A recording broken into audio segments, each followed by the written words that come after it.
tardes. Muchas gracias por la invitación. Yo vengo en representación del CIPSE, como decía el senador, una ONG que trabaja temas de corrupción y delitos económicos. Hemos participado ya en el debate en diputados cuando el proyecto era muy distinto, eran otros los puntos positivos y negativos. Entonces nos hemos ajustado ahora a esta medida de sanción sobre la que estamos trabajando. En la parte final del tratamiento en diputados nos pareció que, además de una falta de debate, también nos vimos atrapados entre argumentos engañosos de decir o que esta ley es una carta de impunidad total para las empresas y por lo tanto debe ser rechazada, o que impunidad es lo que hay ahora, que ni siquiera existe ley y entonces cualquier norma sería mejor que eso. Creemos que hay una solución en el medio de esas dos cosas. Por supuesto que necesitamos una ley de responsabilidad penal de las personas jurídicas en casos de corrupción y de otros delitos también. Pero creemos que es muy importante que sea una buena ley y no desaprovechar este momento político en el que estamos encontrando los consensos legislativos para poder sacarla. De entrada, creemos que se podría tal vez haber copiado la misma redacción del artículo 304 de lavado, que es una norma muy simple, y con eso se habría resuelto una ley en muy pocos artículos. Pero bueno, trabajando ya sobre esta versión, vamos a algunos comentarios más concretos. Desde que se presenta el proyecto inicialmente, siempre ha habido algún mecanismo, alguna fórmula que permita una exhibición total de pena para las empresas, sea por extinción de la acción, sea por criterios eximentes de responsabilidad. Inicialmente era el programa de integridad, un programa de compliance. Nosotros fuimos algunos de los expositores que en esa sesión en diputados lo criticamos por todos los problemas que nos parece que presenta. Luego, por el rechazo mayoritario de los bloques políticos, se sacó y se introdujo la figura del arrepentido, que a diferencia de la legislación del arrepentido para personas físicas, que atenúa la pena, acá actúa como una causal de extinción de la acción. Todo esto en el medio marcado también por la presión y el lobby de los grupos empresarios que quieren poder no solo volcar su opinión, sino que la ley salga de una manera, por supuesto, más beneficiosa para las empresas, y es un proceso muy similar si uno lo ve en distintos países que están regulando esto. Bolivia en este momento está discutiendo un nuevo anteproyecto de Código Penal y están teniendo exactamente el mismo problema. Han sacado el programa de compliance como un criterio eximente de la responsabilidad penal y las cámaras empresariales se quejan porque quieren volver a introducirlo, porque también, como han dicho varios expositores, es muy simple tener un programa de compliance, digamos, un código de ética, programas de capacitación, líneas internas de denuncia. Hay un gran mercado de consultores que venden estos programas. Entonces, tal vez la discusión debería girar en torno a otros factores. Sobre todo cuando tenemos la cláusula, que está muy bien, de que la empresa no va a responder cuando el delito es cometido en beneficio exclusivo de la persona física. El arrepentido que está regulado aquí, creemos que refleja toda una visión de cómo entender el problema de la corrupción, porque ya era el arrepentido que venía de cuando el proyecto era solo para delitos contra la administración pública, y que más allá de las cuestiones teóricas, digamos, incide en la práctica en cómo uno regula las formas de intervención del Estado sobre el problema. Si en la discusión sobre compliance se reflejaba una visión según la cual la responsabilidad penal empresaria o la corrupción empresarial parecía ser más un problema de fraudes internos y de algún empleado que individual y aisladamente cometía un delito sin que la empresa lo supiera, cuando en realidad nosotros creemos que los casos más importantes y más trascendentes son problemas de la corrupción como decisión de gestión empresarial, como empresas que deciden pagar sobornos para ganar contratos. Con el arrepentido se ve un complemento de esto, que es la visión donde el enfoque o el objetivo principal es perseguir exclusivamente a los funcionarios públicos, restándole de alguna forma tal vez importancia o cediendo a la persecución de la criminalidad económica en términos más generales de los actores del sector privado. Nosotros desde CIPSE creemos que hay que tener una visión más amplia y más abarcativa, digamos. Hay un problema ético, por supuesto, hay un problema de funcionarios poco honestos, hay un problema cultural, de falta de transparencia, pero creemos que hay algo más abarcativo de todo eso y es la corrupción como parte de un fenómeno más amplio que es la delincuencia económica, en el sentido de acumulación ilegal de riqueza en manos de actores del poder político y o económico. Y en ese sentido, saliendo de una discusión teórica y bajándolo bien a lo práctico, uno puede ver cómo esto repercute sobre el Estado a la hora de poder incidir sobre determinados fenómenos criminales. Porque acá muchas veces se trabaja sobre bienes jurídicos y se agarra, por ejemplo, el capítulo de delitos contra la administración pública. Y si uno ve en la práctica cómo se dan los fenómenos criminales y los mercados criminales, los mercados no diferencian por bienes jurídicos y se da junto delitos contra la administración pública, con lavado, con evasión, con fuga de capitales. Entonces el abordaje, a veces desde el derecho penal y procesal penal, y no desde una visión más de análisis político-criminal, puede llegar a que no tengamos las herramientas que nos gustaría tener. Además, esta regulación de arrepentido tiene algunos problemas que pueden presentarse. En el arrepentido para personas físicas se aclara que solo uno puede dar información respecto de sujetos cuya responsabilidad penal sea igual o mayor que la de la persona del imputado arrepentido. Acá no está esa aclaración y permite pensar qué tipo de información podría dar la empresa. Entendemos que en caso de corrupción se apunta a que la empresa dé información sobre funcionarios. Pero si ahora se está aplicando a cualquier delito, respecto de quién da información la empresa en un caso, por ejemplo, de lavado de activos o de evasión de impuestos, ¿de sus propios empleados?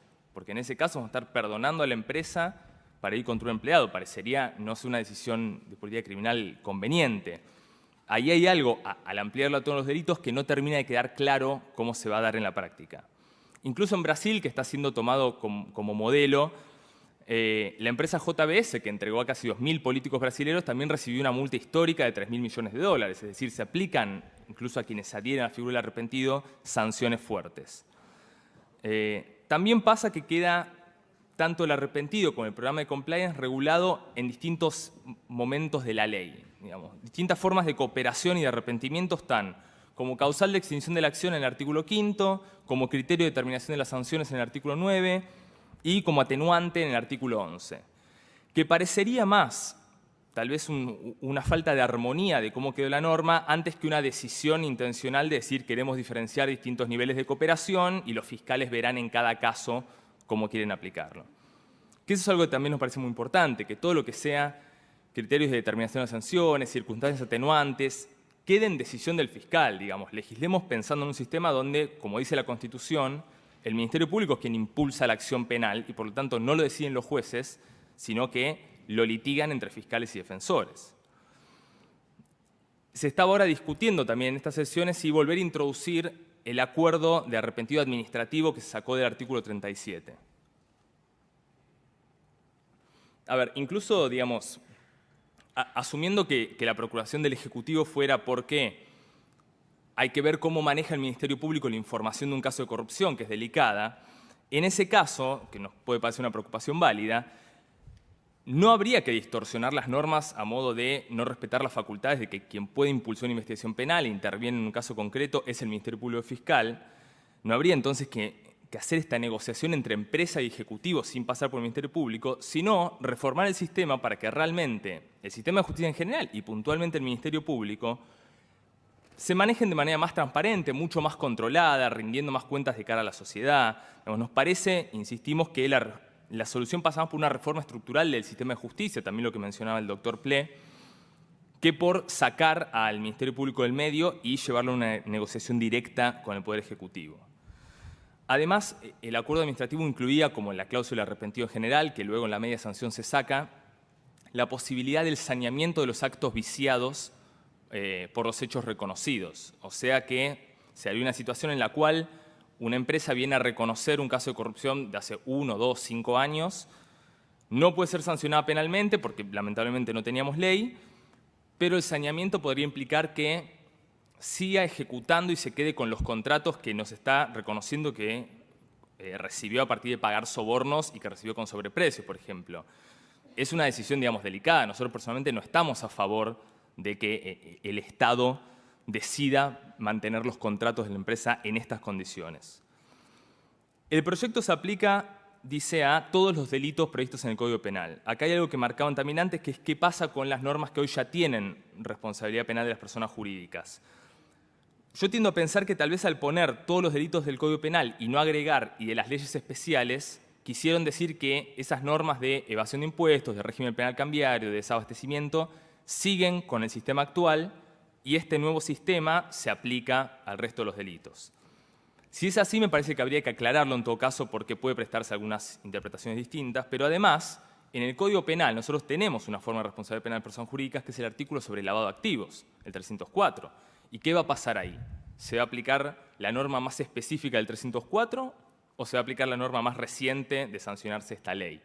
Tampoco está resuelto eso. Que tienen distintas penas, tienen distintos mecanismos, tienen una regulación diferente.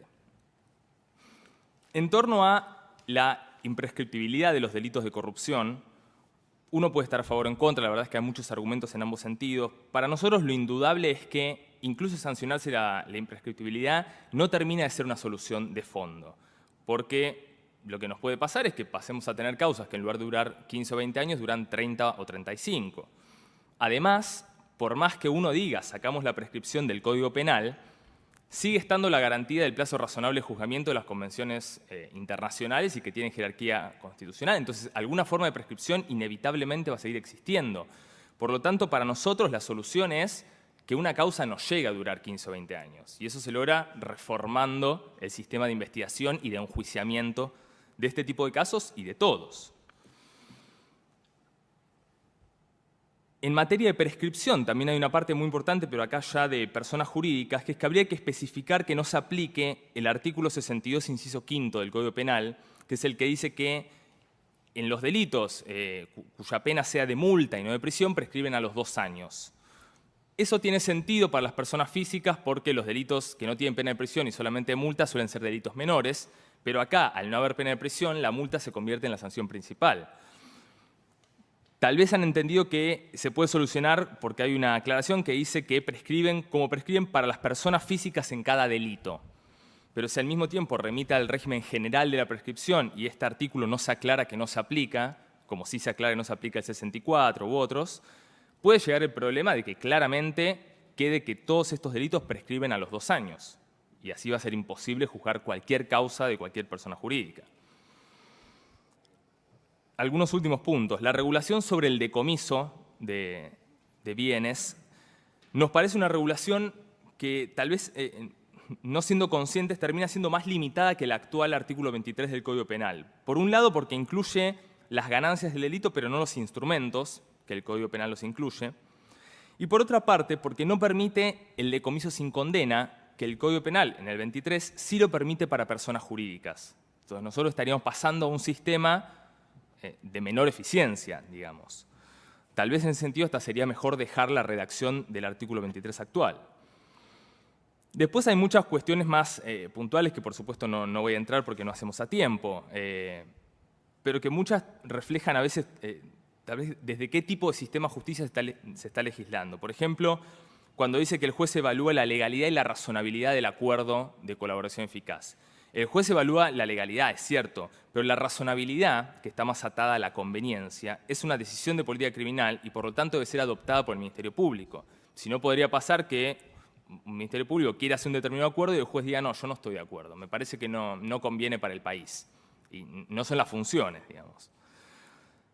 Fíjense que yo ni siquiera discutí los fundamentos más dogmáticos de la responsabilidad penal de las personas jurídicas porque entiendo que es una discusión que solamente se ha dado en doctrina. Esto es lo que mencionamos en la Cámara de Diputados. Tanto la ley como la jurisprudencia desde hace décadas lo resuelven sin ningún tipo de problemas. La jurisprudencia del Fuero Penal Económico desde hace 40 años. La Corte Suprema ya a fines del siglo XIX validó la primera sanción penal contra una persona jurídica. Von Litz hace muchos años decía que quien puede celebrar contratos fraudulentos y así justificar esta responsabilidad. Entonces hay muchos argumentos, pero además me parece una discusión desde ese punto saldada. Como algunas conclusiones o reflexiones más generales, bueno, poder profundizar este espacio de debate y que el proyecto que llegue al recinto de senadores, cual sea, llegue bien debatido y discutido y no pase lo que pasó en diputados, que en el momento se empezó a negociar y quedó una mezcla de distintas visiones y distintos dictámenes. Nos parece muy bien debatir nuevas herramientas de persecución. Sí creemos, y por eso insistimos mucho en esto, que si queremos lograr cambios en serio desde la justicia, lo que hay que hacer es reformar la forma de hacer las investigaciones y los juicios. Si no, nosotros le seguimos con las mejores intenciones, dando herramientas a los operadores judiciales que se manejan en un sistema que por sí mismo es ineficiente, es lento, es burocrático, es secreto, es poco transparente. Me parece a veces que tal vez legislamos pensando en lo que muchos tenemos más cercano, que es Comodoro Pi, y Comodoro Pi es una visión bastante distorsionada de lo que debería ser un buen sistema de justicia. Entonces, en ese sentido, sigamos el ejemplo de prácticamente la totalidad de las provincias argentinas y de los países de América Latina e implementemos el nuevo Código Procesal Penal de la Nación, que está aprobado, supuestamente está vigente, pero desde hace 3 años que el Congreso no le fija fecha de implementación en una decisión que nos parece que sería mucho más útil y más profunda y a largo plazo que cualquier otra herramienta que puede también complementar eso. Muchas gracias y estoy a disposición para cualquier pregunta. Gracias, doctor. Si algún